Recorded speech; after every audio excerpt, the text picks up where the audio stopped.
So any discussion regarding this feeling-based prayer, this lost mode of prayer, sometimes seems a little more than academic until we can actually apply it in our lives or see it applied in our lives. It's in the late 1990s that I had the opportunity to do precisely that, when I saw the footage documenting the healing of a life-threatening condition within the body of a living woman using precisely the kinds of techniques that we're speaking about right now. For me, it was this kind of information that took this lost modality of prayer out of the realm of academics and into something that's very real that we can apply in our lives. I had the opportunity during that time to see some video footage of the healing of a 3-inch diameter bladder cancer inside the body of a woman who, by Western medical standards, had been diagnosed inoperable. She had gone, as a last resort, to a medicineless hospital in Beijing, China. It was in this medicineless hospital where they began simply by addressing the life-affirming ways that she could change how she was living her life. They taught her life-affirming ways to breathe and life-affirming ways to nourish her body, gentle movements to stimulate the energy centers in her body. And as she was doing these and strengthening her body, at one point it made sense to undergo a process. Now I'd like to share this. I'd like to describe it to you as a very potent example of how the feeling world inside of our bodies has a direct effect, in this case a very graphic effect, on the world beyond our bodies. So in the video documentation, the film shows a woman lying on in a hospital room. She's fully awake, she's fully conscious, she believes in the process that's about to happen. Before her, there is an ultrasound technician who is running an ultrasound wand over her lower abdomen that we can see on a split-screen television. And on the left-hand side of the screen, they do a snapshot, a freeze frame of an instant in time for reference, so we can see what her condition looked like in that instant in time. On the right-hand side of the screen, we are able to watch real time as 3 practitioners stand behind her, working with the energy in her body and with the feelings in their bodies. And what they do is they begin to chant a word that to them they've agreed upon, that reinforces the feeling within them that she's already healed. The chant essentially says, already healed, already done. And as they begin to have this feeling and to say these words among themselves, on the computer screen, on the television screen, we can watch in real time this cancerous tumor as it disappears in less than 3 minutes real time. It's not like time-lapse on a documentary where you see a rose unfold in 30 seconds in something that normally takes days. This literally happens in less than 3 minutes. Her body responded to the feelings of the practitioners who were trained to have the kinds of feelings that they were having. And all they were feeling was the feeling of what it feels like to be in the presence of a woman who is already healed, fully enabled, fully capacitated. They were not seeing her as a woman who was sick, and they weren't saying, bad cancer, you've got to go away. It's a very, very different way of thinking about things, and it's a very graphic example of precisely how this principle works. I had the opportunity to speak to the gentleman, Luke Chen, that actually created this film. And I asked him a question. I said, what if those 3 practitioners weren't there? I said, could this woman have done this? Could any of us do this on our own? And he smiled at me when I asked him the question. He said, Gregg, in all probability, she probably could have done it alone. However, there's something about us humans in that we seem to feel more empowered and stronger when we're supported by others in the things that we believe in and in the things that we choose to accomplish.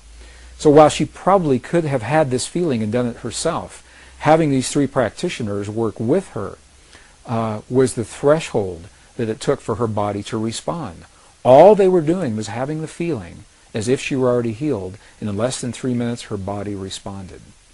What Western physics now is beginning to tell us is that the same energy, the same field that led to the healing in this woman's body also leads to peace between nations. It's the same thing, different scale, same principle. And I've been involved in experiments where hundreds of thousands of people joined together through the World Wide Web. We were coordinated on the internet at a given hour of time, a window of time, when we were trained to feel the feelings of peace in our bodies during that time. And when we did that, statistically, what happened in events around the world, there were wartime events. There were bombings, aerial bombings in Iraq that were scheduled, that were reversed during the window of time when this prayer was happening. Crimes against people declined. Emergency hospital room visits declined. There was a computer research project at Princeton University that was able to document the field of consciousness on a global level while these prayers were going on, and they saw a little glitch, a glyph on the screen indicating that consciousness was responding to hundreds of thousands of people feeling the feeling of peace in the moment that it was occurring.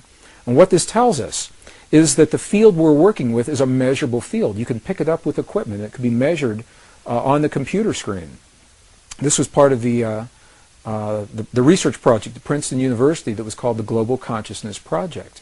So the field is real. It's out there. And it responds to us in ways now that we're only beginning to understand. Even more recently, the research that's been done by the scientist Masaru Emoto regarding the relationship between human emotion, human feeling, and water drops is showing this relationship even more poignantly. What has happened is that these scientists, this particular research project, has discovered that droplets of water that make up over 70% of our world anyway and 70% of our bodies, that these droplets of water respond to human emotion, whether it is felt in the body or as it is actually written on labels that are placed onto vials of water, and the emotion of the researcher as the labels are being written and placed onto those vials. The vials are then frozen for a specific period of time, removed from the freezing process, and as they begin to thaw, they crystallize.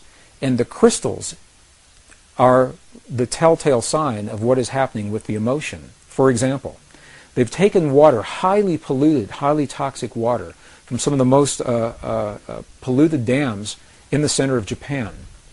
This water has never been known to crystallize. They just can't get it to crystallize. And when you look at it under a microscope, what you see, it's a very muddy, very nebulous form. There's no symmetry. There's no crystalline structure whatsoever before the emotions are in place.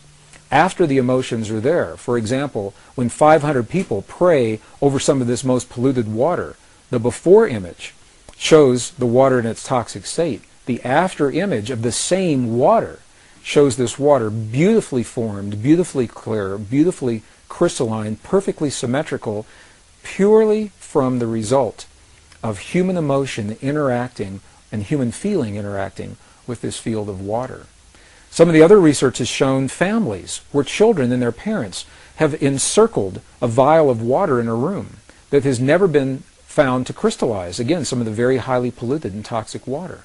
And what they do, they make a game out of it. The children, they send love to the water. They say, "We love you, water. We appreciate you, water. Thank you, water, for what you bring to our world and our lives."